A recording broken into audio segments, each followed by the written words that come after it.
Good evening, I'm Camelia and this is KiniNews. Lim Kit Siang has responded to claims by a past leader who called for Anwar to step in and stop the alleged toxic narrative by DAP leaders. Lim did not just call for an apology, but for Takiyuddin to be referred to the Parliamentary Committee of Privileges as well. Lim Kit Siang wants Takiyuddin Hassan to be referred to the Parliamentary Committee of Privileges. This came after Takiyuddin labelled the DAP veteran's non-Malay Prime Minister's statement as poisonous propaganda.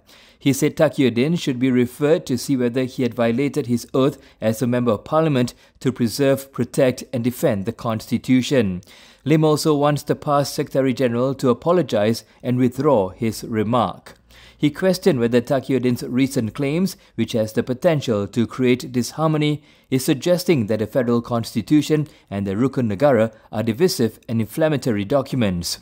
Lim also questioned whether Takiyuddin would set out to make PAS a more moderate and less extremist party, or will PAS shed its extremism and become a moderate Islamist party in keeping with the Federal Constitution and Malaysia as a multi-ethnic, multi-religious, multicultural and multi-civilization country.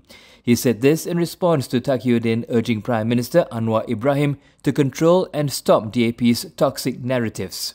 The Kota Bharu MP's statement came after Lim brought up the possibility of a non-Malay becoming Prime Minister, and Federal Territories DAP Chief Tan Kok Wai suggested reinstating local council elections. The police have questioned Lim over his statement. As for Tan's local council elections proposal, Minister in the Prime Minister's Department for the Federal Territories, Dr. Zaliha Mustafa, said that there are more basic matters to prioritise, including governance of strata properties. Malaysia has taken an additional move to support the Palestinian cause. The government has announced a ban on Israeli ships and those headed to Israel from docking at the country's ports. The government has announced that they will not allow vessels from Israeli shipping company Zim to dock in any Malaysian port. In a statement today, Prime Minister Anwar Ibrahim said the ban extends to any vessels flying the Israeli flag, and any ships that are headed for Israel are also barred from loading cargo from Malaysian ports. He said the restrictions come into effect immediately. Anwar said the block was in response to the Israeli government's violation of human rights and international laws in their continued assault on Palestinians. He explained that the government first allowed Zim ships to dock in Malaysia in 2002. In 2005, the cabinet then gave permission for them to go ashore. However, he said the government today has decided to cancel the previous cabinet decisions.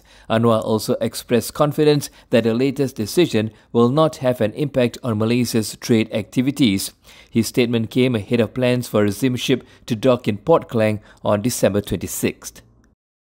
Siti Mastura has been given a deadline of around 3 weeks to file her defense against 3 lawsuits against her by DAP leaders.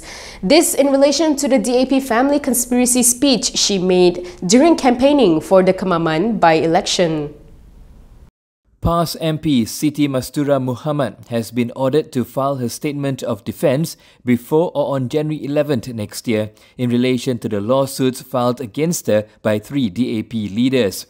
DAP chairperson Lim Guan Eng, his father Lim Kit Siang and Seputeh MP Teresa Kok had filed separate lawsuits on November 27th regarding the DAP family conspiracy speech Siti made at a talk in Kemaman. Lawyer Sankara Nair, who is representing all 3 plaintiffs, told Bernama the court also instructed them to file replies to the defence before or on January 26th, while case management has been set for February 9th next year.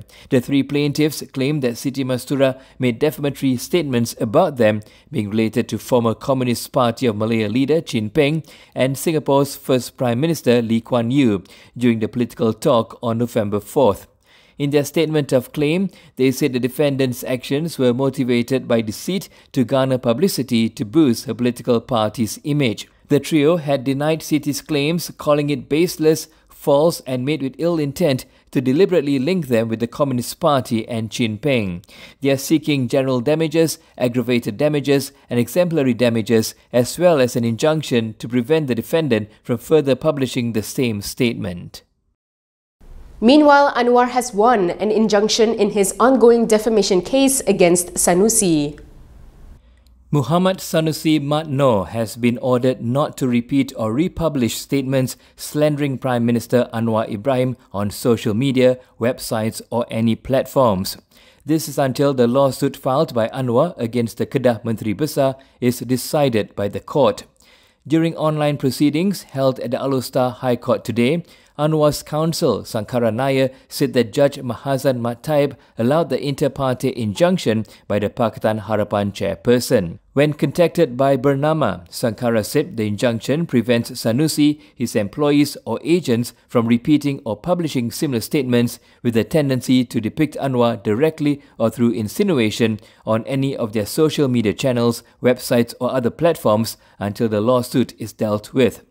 Anwar had sought an injunction in the lawsuit he filed against Sanusi on December 13th last year over defamatory comments he made during a speech while engaged in the Jelajah PN Best Tambun election campaign last year.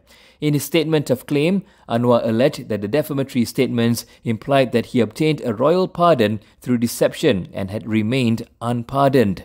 He also claimed that it implied that he had deceived the Yang di-Pertuan Agong, was a liar who could not be trusted, had no ethics and had betrayed the people's mandate. Anwar said Sanusi's statements were made with ill intent, aimed to manipulate the public and create personal hatred against him and Harapan during the 15th general election campaigning period on November 19th last year. Meanwhile, in his statement of defense, Sanusi said that he had no ill intent nor did he aim to slander Anwar but had criticized the Tambun MP for campaigning purposes. A former housing and local government minister says that local council elections are unnecessary. Rizal said he believes that the money spent on polls could be put to better use. Former Housing and Local Government Minister Rizal Merican Naina Merican believes that local council elections are not necessary for now. He said democracy and check and balance can be achieved without local council election because in local council appointments, certain quotas can be set to ensure that different parties can be part of the council's administration. He added that carrying out local council elections can also be a costly affair as Malaysia has 155 local governments, including 4 agencies empowered as local councils. Elaborating further, he said on average each local council election can cost up to 3 million ringgit to be implemented. This means if enforced, the polls can cost up to $500 million ringgit and would have a considerable impact on local governments that fall under the municipal and district council categories. Rizal said he would instead prefer the funds to be used to improve the people's well-being and the maintenance of key facilities. He was responding to a suggestion by Federal Territories DAP Chief Tan Kok Wai to reinstate local council elections. Tan's suggestion prompted outcries not only from Perikatan Nasional but also DAP's ally UMNO. Rizal said it was not wrong to call for it but questioned whether democracy did not thrive without local council election, saying the country's democracy has not become clumsy nor infertile without it. Bersih has also commented on the issue. Its chairperson urged the public to avoid looking at the local council elections from a racial perspective. Bersih chairperson Faisal Abdul Aziz has shared his opinion on the suggestion to reinstate local council elections as proposed by Federal Territories DAP Chief Tan Kok Wai last weekend. In a statement today, Faisal urged the public to avoid looking at it from a racial perspective. He said due to the demographics in the country, it is quite certain that whoever is interested in nominating a candidate for a local government election would be sure to consider prioritizing a candidate who is of Malay ethnicity. However, he said they cannot belittle the concerns that may be raised by other parties, as in order to make it a reality, they have to be open to hearing their opinions. Faisal said he believes at this stage having a local government election is not the only solution because the issues surrounding the people within each locality are complex. As an example, he pointed out that the people have the autonomy to resolve local issues through the Joint Management Body for Apartments, which is different from the old system. However, he said they are still beneficial as it would empower the people to voice out their concerns and hold relevant local authorities accountable. He added, that it will also ease the burdens of MPs and assembly persons who have been forced to deal with local problems and concerns that involve, for example, littering, clogged drains and so on. This, he said, would allow lawmakers to focus on their task of enacting laws and important national policies. And that is all from me today. For more stories, you can go to Kinitv.com. You can also follow us on Instagram, Twitter, YouTube and Facebook for the latest news updates. If you'd like to support independent media, do consider subscribing to MalaysiaKini.com. I'm Kimilia. Thanks for watching.